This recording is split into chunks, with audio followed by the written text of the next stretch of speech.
আমরা থাকতাম মায়না করে। হাসিনা যদি থাকতো আজকাল আমার এখানে দেখতে না, আমার ফুল গ্যাং আমরা সবাই থাকতাম মায়না করে, হয়তো আমাদের খোঁজও পাইতেন না, আমরা মরছি নাকি বাচ্চা এরাও জানতেন না। 3 মাসের রিমান্ড তো কমপক্ষে দিত যে পোস্ট করছি। আমরা তো স্টুডেন্ট হিসেবে যে আন্দোলনটা করছি, বৈষম্য বিরোধী ছাত্র আন্দোলন, সেই দিনগুলোতে আমি একদিন আন্দোলনে আসছি, যেটা শুরুর দিন আমাদের শহীদ মিনারের ওই চত্বর থেকে সবাইকে চেক করতেছিল যে সেই স্টুডেন্ট কিনা, কোনোভাবে প্রমাণ হইলেই শেষ।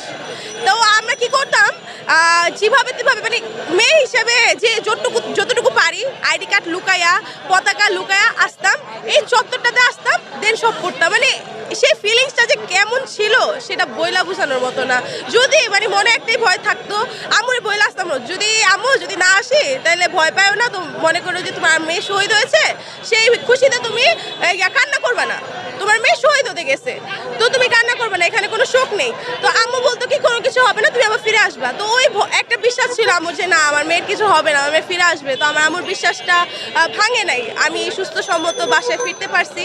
আর যেটা দেখছি মানে নিজের চোখের সামনে দেখতাম যে একজন মারা যাচ্ছে, আমার ভাইরা পইরা গেছে, একজনের মাথার খুলি উড়ে যাচ্ছে, আরেকজনের লাশ নিয়ে যাচ্ছে পাশ দিয়ে। মানে ওই দিনগুলো এতটা ভয়াবহ ছিল যেটা আর কি ভাষায় প্রকাশ করার মতো না। খুবই মানে ভয়ঙ্কর দিনগুলো কাটাইছি, মানে জন্মের পর যেমন কিছু দেখবো সেটা কোনোদিনও আশা করি নাই।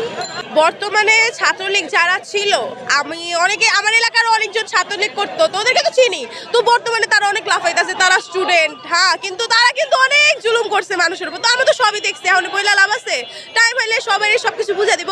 আর ছাত্রলীগের উদ্দেশ্যে একটা কথা বলতে চাই, আপনারা তো ধৈর্য আমাদেরকে এক একটার খবর নেবেন।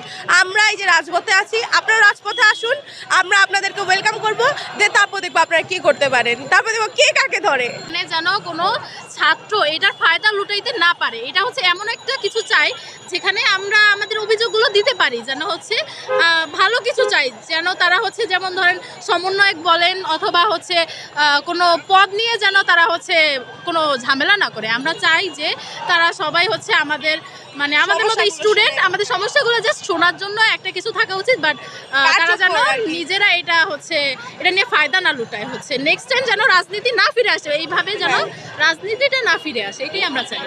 আমাদের আর কি ভবিষ্যৎ প্রজন্মকে আমরা সেফ ফিল করানোর জন্য এইভাবে আমরা আগায় যেতে চাই। আমাদের ডাকসু নির্বাচনটাও অটুট থাকুক। বিপিনুরের মতো আরও যারা আছে নেতা আর কি, ভবিষ্যৎ নেতা, তারাও যাতে বেরিয়ে আসুক, কিন্তু তারাও সুষ্ঠু ও সুন্দরভাবে যাতে সকল কিছু পরিচালনা করুক, কোনো ধরনের দুর্নীতিতে যাতে তারা আবার না জড়ায়, এই আশাটুকু করছি। কোনো রাজনীতি না থাকুক, ক্যাম্পাসটা পুরো রাজনীতি মুক্ত থাকুক, এইটাই আমাদের চাওয়া। ক্যাম্পাসে যেন কোনো জুলুম না হয়, কারোর সাথে যেন অন্যায় না হয়, কারো যেন র্যাগ না করে, এইটাই হচ্ছে আমরা চাই। আমরা চাই না যে ক্যাম্পাসে আবার কেউ আসুক, আইসা আমাদের নির্যাতন করুক, আমরা স্বাধীনভাবে কথা না বলতে পারি ক্যাম্পাসে, এটা আমরা চাই না।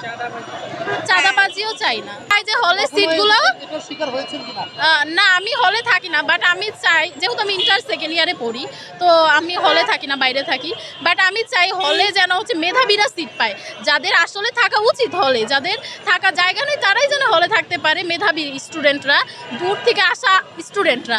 বাট আমি চাই না যে কোনো রাজনীতিবিদ বা হচ্ছে মানে খারাপ লোক হলে থাকুক। আমি হলো মাইন, আমার নাম বিবি সাইদিনা মাইন, আমি বেগম বদরুন্নেসা কলেজের 2য় বর্ষের শিক্ষার্থী, ইন্টারের।